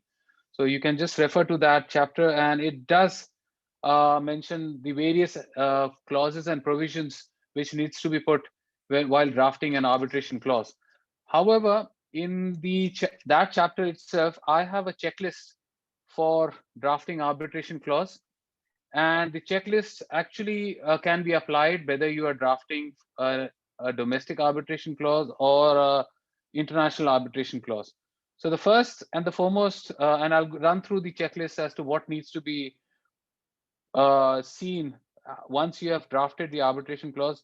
These are the 11 pointers that one needs to consider drafting this particular clause. First, do the parties wish to refer all or some of the dispute to arbitration? Now, when I say all or some of the dispute, your arbitration can say the parties hereby any dispute or all dispute or except only dispute arising out of such will be referred to arbitration. So it can be qualified. So you have to mention whether there is an intention to refer all or some of the dispute to arbitration.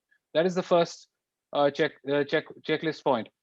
Second is, have the parties identified a certain intention to go for arbitration? So their intention must be absolutely certain. There cannot be may or can consider. You can never use those words when you're drafting an arbitration clause. Third is, where is the seat of arbitration? And Ms. Singh has already addressed you on those aspects. Fourth, what is the governing law of the arbitration agreement? If these are requirements which are very essential and when necessary if you are drafting an international commercial arbitration clause. Fifth, what is the curial law or the law governing the conduct of the arbitration proceedings if it is different from the law governing the arbitration agreement? So if the law governing the arbitration is different, then you surely would want to point out what is the curial law. Sixth is whether the parties wish to appoint a sole or 3 arbitrators. So number of arbitrators do play a lot of importance in the success of a party and also to keep costs down.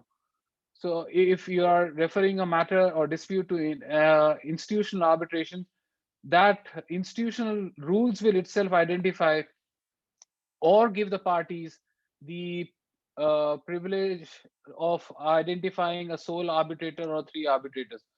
Then 7 is, who is the appointing authority?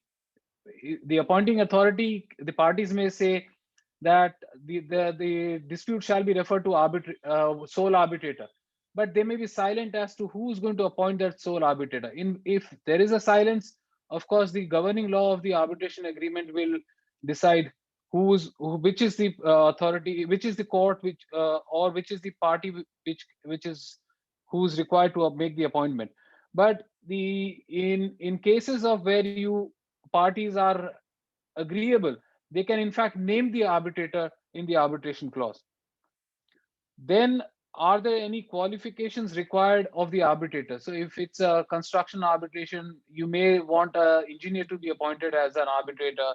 Or if the contract says that a contract deals with a patent case, so you may want somebody who's really expert in that field to be appointed as arbitrator. So you can give a qualification requirement or impose a qualification requirement on the parties for purpose of nominating an arbitrator for settling the dispute. Then what if any are the procedural rules governing the arbitration proceedings? So you'll have to identify if there are any procedural rules, because it is up to the parties to identify what are the procedural rules which will be also binding on the arbitral tribunal. If the parties have agreed to a procedural rule, the tribunal must and shall follow those rules. Then have the parties set a time limit for the making of the award. Now, certainly in cases like ICC, where there are 6 months time period mentioned for rendering an award, so parties are also free to provide a time period or stipulate a time period for the tribunal to make an award. Of course, in ad hoc arbitrations, there are no time period mentioned. Now, Section 29A of the Arbitration Act says it has to be within 1 year from the date of pleadings. The award must be rendered. Finally, if it's an international arbitration where where the parties are from different countries and jurisdictions, you may have to identify the language of the arbitration proceedings, and as a result of which, it will also be impacting the choice of arbitrators in that particular arbitration tribunal. So these are the main important checklists that one needs to follow or ensure while drafting an arbitration agreement. Now, apart from this drafting pointers, as I said, I'm not going to run through each and every other aspects because of paucity of time. And I shall just, if you get a hold of the chapter 3 of my book, please do read that. And before I go on to the pathological clauses, there is I would just like to mention that your arbitration clause can use words such as in relation to dispute, in relation to arising out of, or in connection with. So these are the words which are normally provided in an arbitration clause to define the jurisdiction within which the arbitral tribunals have to act. And these words have a different meaning with respect to various disputes that parties can the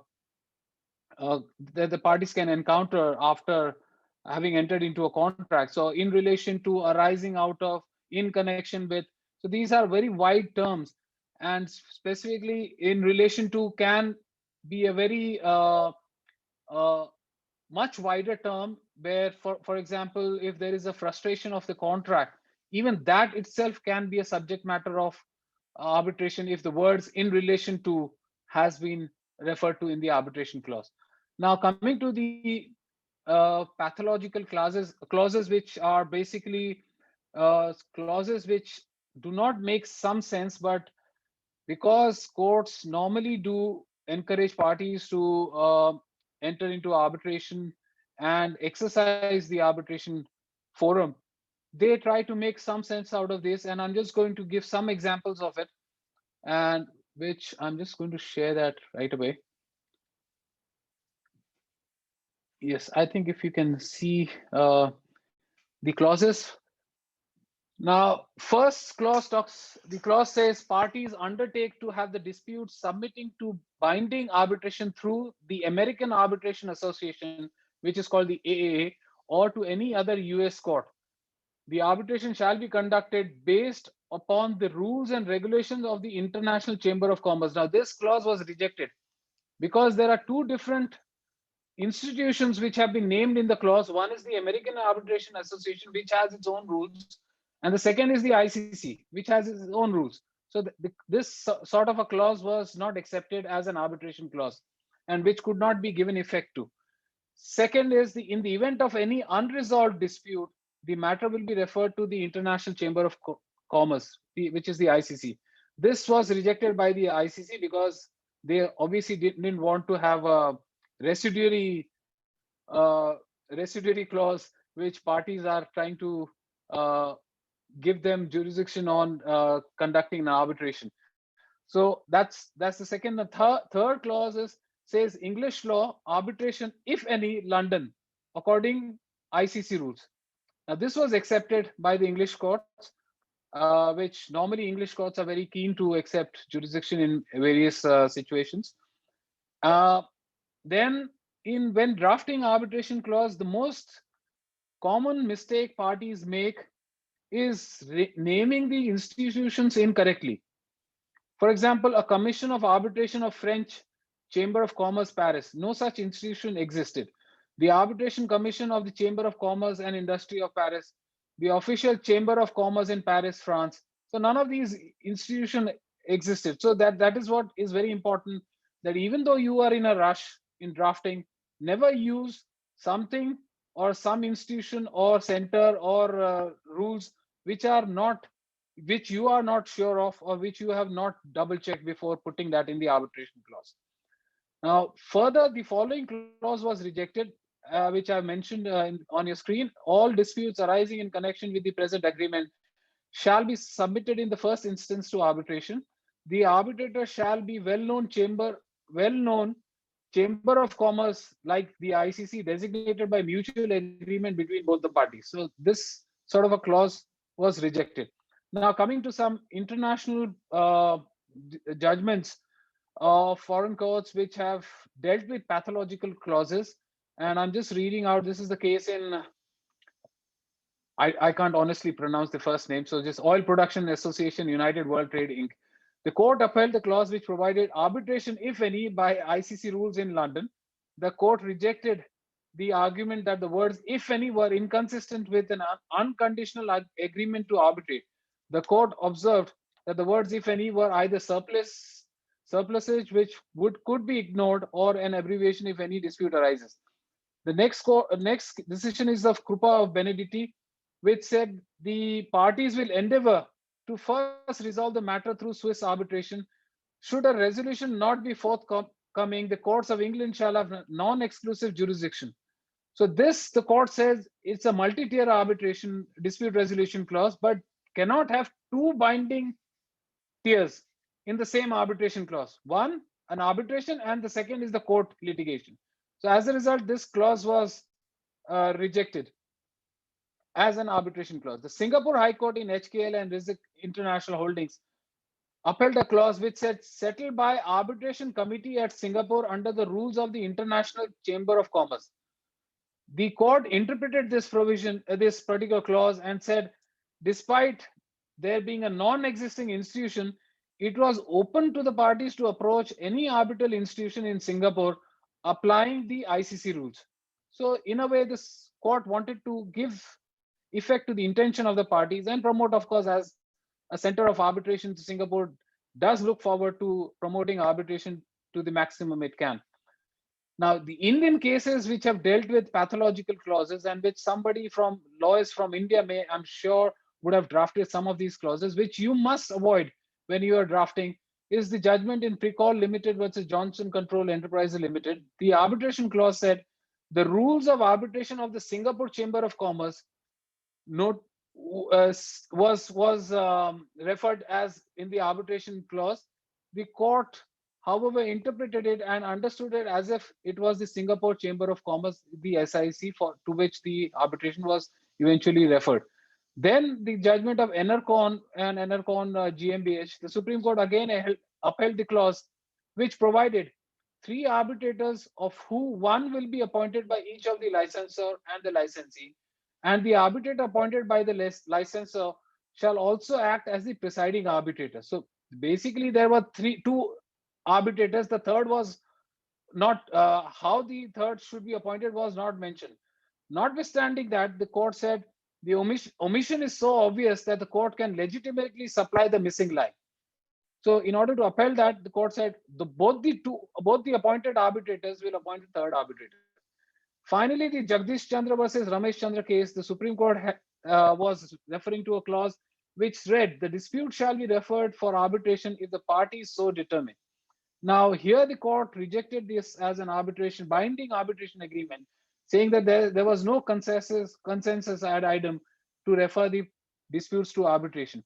Now, these are some of the clauses which the courts have said are not amounting to arbitration clause, and that is why it is very important when drafting an arbitration clause that the language, the words used must point to a certain intention of the parties to refer the dispute to arbitration clause. Now, when I understand that lot of the talks when they deal with arbitration as a subject and dealing with drafting of arbitration, they talk about arbitration clause being a midnight clause. But when I'm reading out this particular clause, which has been entered between a Japanese party and a German engineering firm, I'm sure it's not a midnight clause. It probably would have been the first clause the parties would have discussed because of the intricacies and the seriousness of the clause, which has been, in fact, referred by the parties in their contract.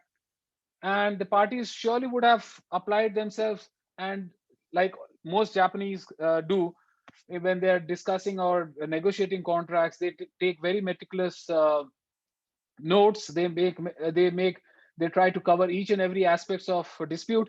So this is how, and I'm just going to read out this clause and how the parties drafted this particular arbitration clause. And I must say before that this clause is probably one of the weirdest clause that one has come across, which parties have agreed to. And the clause starts with, should either party come to feel that the arbitrator is insane, for reason it comes to know after commencement of the arbitration, it may consult with the other party. And should both parties agree that the arbitrator is likely to be insane, they shall serve a notice of doubt on the arbitrator. Causes giving rise to a notice of doubt must be extreme and not to be limited to continuous making of senseless remarks, absent-mindedness, and queer conduct such as dancing alone in the public without cause. And parties must serve a notice of doubt only once during the arbitration. Now it doesn't stop here. The arbitration clause goes further. On such notice of doubt being served, the arbitrator may not refuse medical examination by a psychiatry specialist at one of the hospitals listed in Appendix 1, Appendix 2, and made a part hereof. Then it goes further. If, in the opinion of the psychiatry specialist, the examination would require more than 4 weeks, or if the psychiatry specialist is unable to conclude that the arbitrator is positively insane, then the arbitrator shall be deemed to be not insane. The medical examination shall be at the party's cost and shall be conducted under the condition that the result will be known only to the arbitrator and the parties. Now, going further, if the arbitrator is found insane, he shall resign, in which event he shall not be entitled to the fee for the services he will have rendered, but each party shall pay to the arbitrator a get-well fee of 100,000 yen and 1/2 of the disbursement covering the amount the arbitrator will have expended in connection with the arbitration. If the arbitrator is found not insane as a result of the examination, the parties shall jointly provide him with a letter of apology, and each party shall pay a so sorry fee of 100,000 yen to the arbitrator, which he may treat as damages for tax purposes. The arbitrator, however, may not count the time spent for medical examination as time spent for arbitration. And lastly, while the provisions of these clauses are not intended to permit the parties to take the arbitrator to the hospital by dint of force, it does not bar the parties from initiating judicial proceedings for removal of the arbitrator.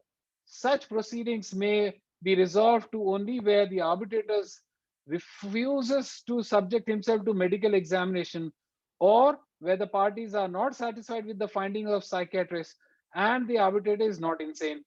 If the parties initiate judicial proceedings and fail to remove the arbitrator, each party shall pay a nuisance fee of 200,000 yen to the arbitrator. During such proceedings, the arbitration may proceed, but the arbitrators may not render the award. If rendered, such award will not be enforced. And this, my friends, were the clause which Fali Nariman had quoted in 2009 in the IBA Arbitration Day in Dubai, and it was in fact the finest speeches ever given by an Indian lawyer in a foreign jurisdiction.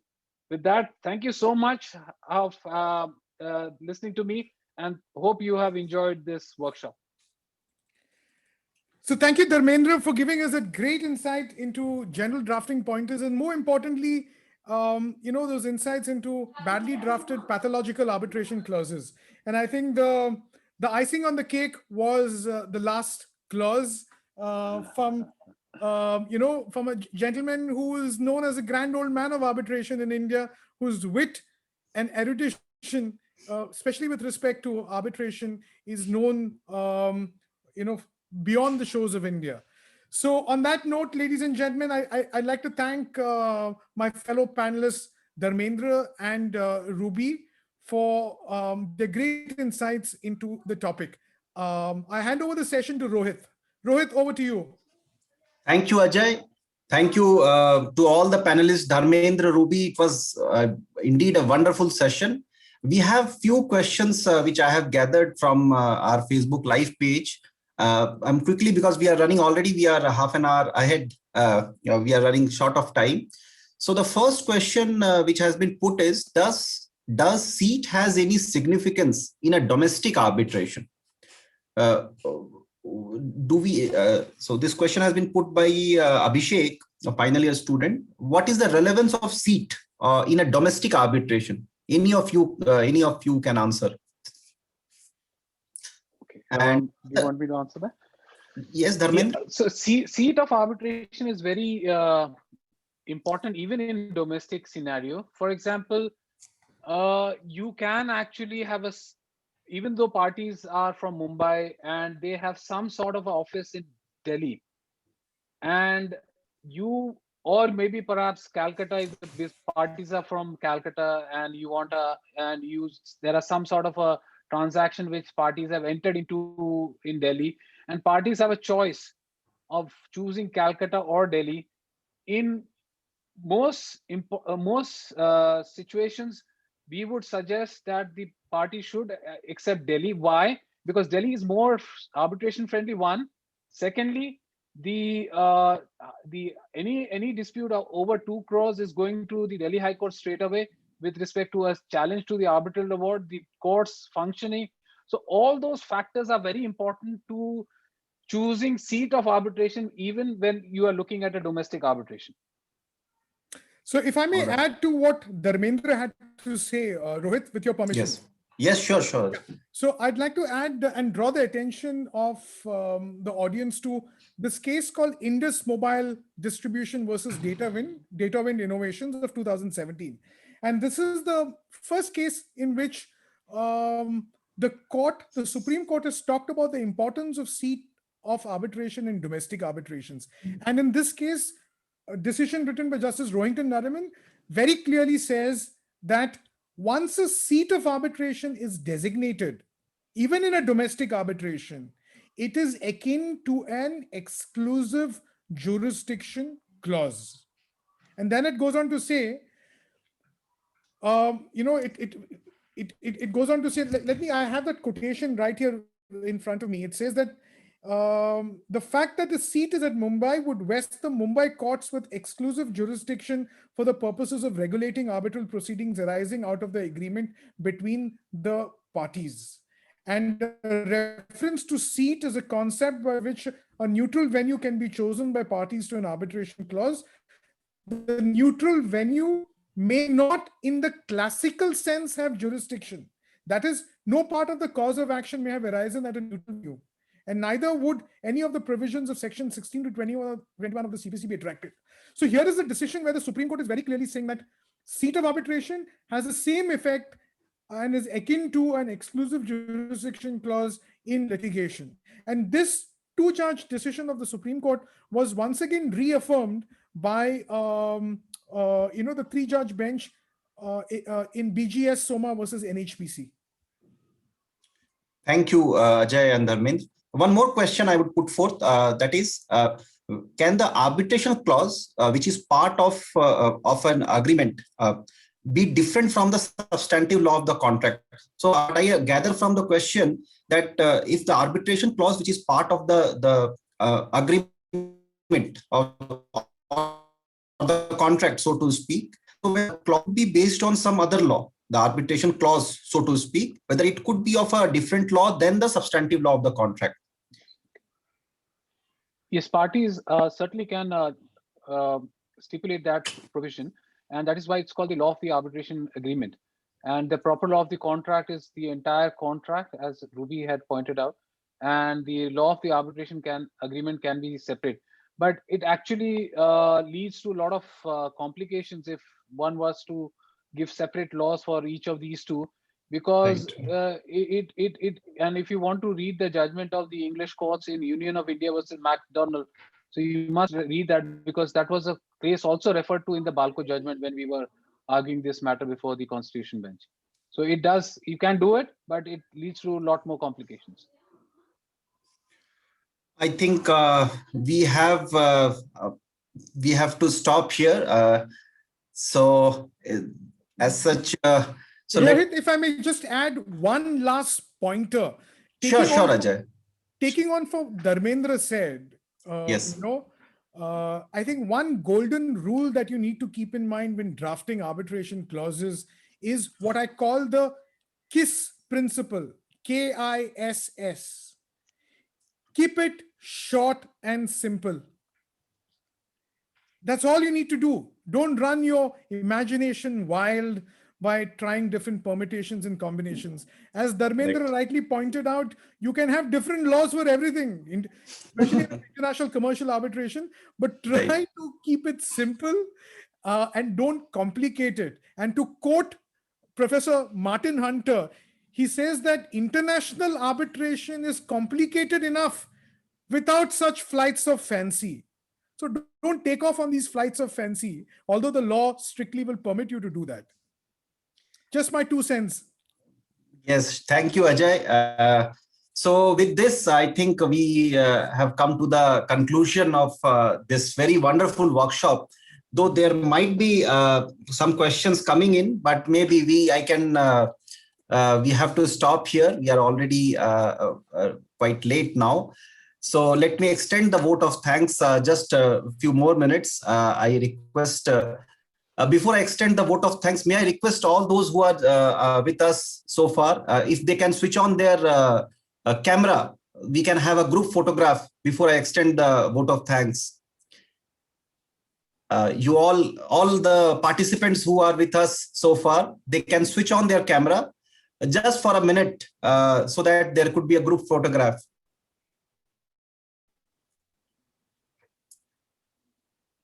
It might be awkward for some of the participants.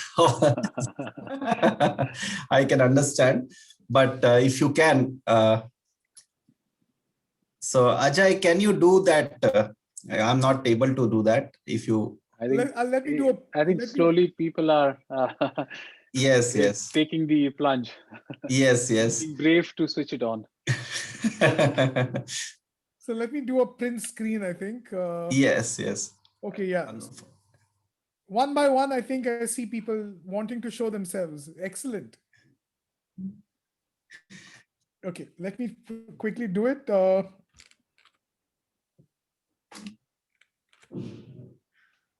Okay.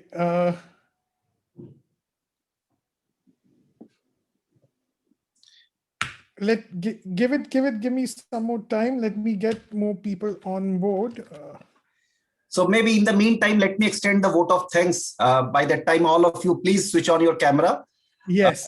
Yes. So on behalf of Campus Law Center, and of course, I would like to extend my thanks to the all the panelists, and especially to the institution because of which we could be able to do this in ICC India. Let me extend my thanks individually to Mr. Imran, for taking the initiative. It was because of Imran we could have this, because he was pushing us continuously to have this second edition, despite the odd we were facing because of the COVID crisis. So thanks to Imran for the initiative and for the continuous support you have extended. My thanks goes to Ajay, who is the backbone, I would say, of this workshop, who has obviously he has many such hats to don, and he has played it very well. So thanks to Ajay.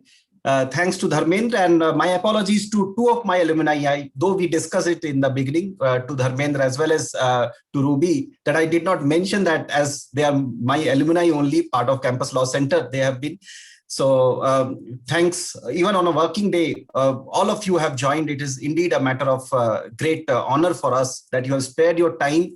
Thanks to Ruby and her associate also for sparing her time and sharing very crisp and classic insight. I hope that has been quite a good insight for our students. Many of our faculty members are also on board. I also extend my thanks to my professor in charge in absentia. He could not join because of some urgency in the university.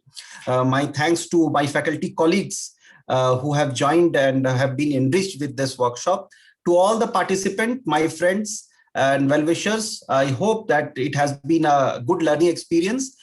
This entire workshop has been live streamed on the Facebook, and you can see the video of that at a later point in time. Also, it will be there on Facebook page of the CLC. So it would be a kind of a resource available there for quite some time.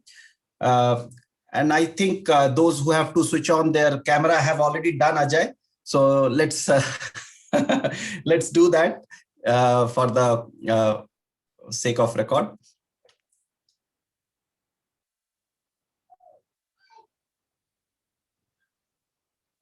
Your mic is off, Ajay.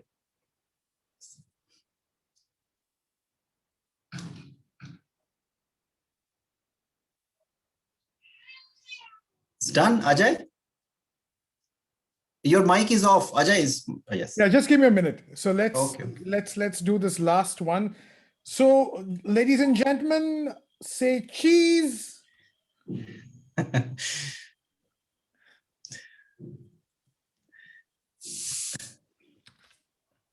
I think that's it. Yes, done. Thank We're you. done with that. All right, gentlemen. So I look forward to the third edition or some more activities in collaboration with ICC in near future, and hope we collectively we can benefit the students as a community. And of course, it is in my personal interest also to learn from the practitioners, especially when it comes to such topics. Thank you, Imran. Thank you so much. Thank you, Ruby. Thanks, Ajay. Thank you.